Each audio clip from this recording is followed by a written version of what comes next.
حضرات صحابہ اکرام کا مقام و مرتبہ، میرے بھائیوں آپ اس بات سے اندازہ لگا سکتے ہیں کہ ان کو حضرات صحابہ اکرام کو حضور پاک صلی اللہ علیہ وسلم کی نسبت حاصل ہے، اور نسبت سے مقام و مرتبہ بڑھ جایا کرتا ہے، حکم بدل جایا کرتا ہے۔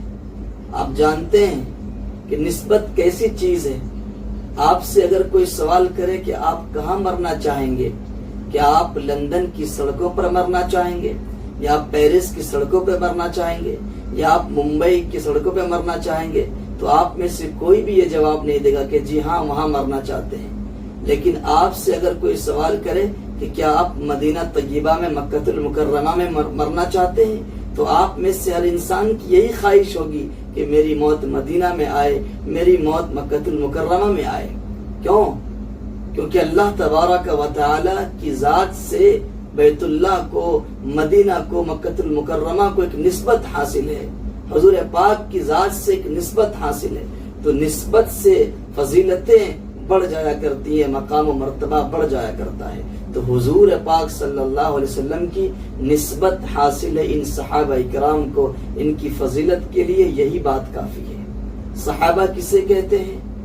من زار النبی صلی اللہ علیہ وسلم بحالت ایمان ومات علیہ، ان حضرات کو صحابہ کہتے ہیں جنہوں نے نبی پاک صلی اللہ علیہ وسلم کی زیارت کی ہو ایمان کی حالت میں، اور ایمان کی حالت میں ہی دنیا سے رخصت ہو گئے ہوں، پردہ فرما لیے ہو، ان کو صحابہ کہتے ہیں۔ صحابہ اکرام کی فضیلت کا اندازہ، مقام و مرتبے کا اندازہ آپ اس ایک واقعے سے لگا سکتے ہیں۔ ایک مرتبہ حضرت عبداللہ ابن مبارک رحمۃ اللہ علیہ سے کسی نے سوال کیا، سوال کرنے والوں نے، کہ بتائیے حضرت عمر ابن عبدالعزیز رحمۃ اللہ علیہ اور حضرت امیر معاویہ رضی اللہ تعالی عنہ مقام و مرتبے میں کون افضل ہے، کون بڑے ہوئے ہیں، کن کا درجہ بلند ہے؟ آپ جانتے ہیں کہ حضرت عمر ابن عبدالعزیز رحمۃ اللہ علیہ صحابی نہیں ہیں، غیر صحابی ہیں، اور حضرت امیر معاویہ رضی اللہ تعالی عنہ صحابی رسول ہیں۔ ان دونوں کے مقام و مرتبے میں کون بلند ہے، کون افضل ہے، یہ سوال کیا گیا۔ تو حضرت عبداللہ ابن مبارک رحمۃ اللہ علیہ نے جواب دیا کہ امیر معاویہ رضی اللہ تعالی عنہ جس گھوڑے پر سوار ہو کر جہاد کے لیے نکلتے ہیں حضور پاک صلی اللہ علیہ وسلم کے ساتھ، وہ گھوڑا دوڑتا ہے، اور دوڑنے کی وجہ سے اس کے پیر میں جو گرد و غبار لگتا ہے، وہ گرد و غبار امیر معاویہ کے گھوڑے کی ناک میں جا کے پڑ جاتا ہے۔ تو امیر معاویہ کے گھوڑے کی ناک کا جو گرد و غبار ہے وہ ہزاروں عمر ابن عبدالعزیز سے بہتر ہیں، افضل ہیں، ان کا مقام و مرتبہ بڑھا ہوا ہے۔ آپ اندازہ لگائیے کتنا مقام و مرتبہ بلند ہے حضرات صحابہ اکرام کا، کتنی فضیلتیں ہیں۔ آپ احد پہاڑ کے برابر بھی سونا خرچ کر دیں، لیکن حضرات صحابہ اکرام کے پیر کے دھول کے برابر بھی آپ مقام و مرتبہ حاصل نہیں کر سکتے۔ اللہ تعالیٰ نے اور ان کے قلوب کو اللہ تعالیٰ نے پاک صاف کر دیا، اور اللہ تعالیٰ نے ان کو دنیا کے اندر ہی جنت کی خوشخبری سنا دی۔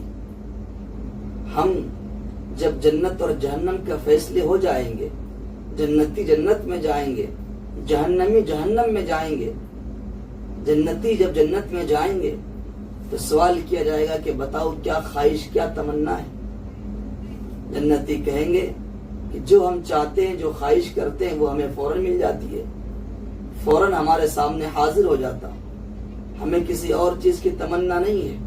اللہ تعالیٰ خوش ہو کر کے اس دن ان کو ایک اعزاز دیں گے کہ چلو آج سے میں تم سے راضی ہو گیا۔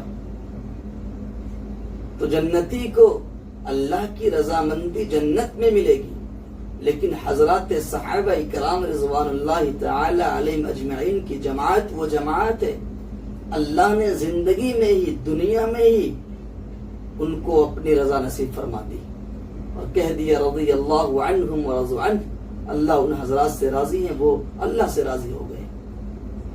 تو رضامندی اور جنت کا سرٹیفکیٹ اللہ تعالیٰ نے حضرات صحابہ کرام کو دنیا کے اندر ہی عطا فرما دی. تو یہ مقام و مرتبہ ہے حضرات صحابہ کرام کا. اس لیے ہمیں چاہیے کہ حضرات صحابہ کرام کی تاریخ کو پڑھیں، ان کی محبتوں کو اپنے دل کے اندر پیدا کریں، ان کی سیرتوں کو پڑھیں، ان کے طور طریقوں کو دیکھیں. یاد رکھیے حضور پاک صلی اللہ علیہ وسلم کی سیرت اس وقت تک ادھوری ہے، نامکمل ہے، جب تک حضرات صحابہ کرام کی سیرت کو بیان نہ کیا جائے. کیونکہ اللہ کے نبی صلی اللہ علیہ وسلم نے پوری شریعت کو، پورے دین کو حضرات صحابہ کرام کے سامنے کھول کر کے رکھ دیا تھا. حضرات صحابہ کرام ہی صحیح معنی میں شارح تھے اللہ کے نبی صلی اللہ علیہ وسلم کے. اس لیے ہمیں حضرات صحابہ کرام کی سیرت کا مطالعہ کرنا چاہیے. حضرات صحابہ کرام کی محبتوں کو اپنے اندر، اپنی نسلوں کے اندر پیوست کرنا چاہیے، اور کسی بھی طرح کا کوئی بھی کجی، کوئی بھی غلط فہمی اپنے دل و دماغ میں حضرات صحابہ کرام کے تعلق سے ہم نہ پالیں. یہ ہمارے لیے اور ہم سب کے لیے نقصان دہ ہے. اللہ تعالیٰ نے حضور پاک صلی اللہ علیہ وسلم کو ہماری نجات کے لیے معیار بنایا ہے، اور حضور پاک صلی اللہ علیہ وسلم کے طریقوں کو اپنانے والے حضرات صحابہ کرام ہیں. گویا حضرات صحابہ کرام کا نمونہ بھی ہمارے لیے، آپ کے لیے آئیڈیل ہے، نمونہ ہے. ہمیں ان کے اسوے کو اپنانا چاہیے، اس لیے کہ اللہ کے نبی صلی اللہ علیہ وسلم نے فرمایا اصحابی کالنجوم بأیہم اقتدیتم اہتدیتم، کہ میرے صحابہ ستاروں کی مانند ہے، جن کی بھی اقتدا کر لو گے کامیاب ہو جاؤ گے. اور آگے فرماتے ہیں ما انا علیہ واصحابی، کامیابی کا مدار جو اللہ کے نبی صلی اللہ علیہ وسلم نے فرمایا وہ یہ کہ جو میرے اور میرے صحابہ کرام کے طریقے پر گامزن ہوں گے وہی کامیاب ہوں گے. تو اللہ تعالی ہم سب کو عمل کی توفیق عطا فرمائے. السلام علیکم ورحمۃ اللہ وبرکاتہ.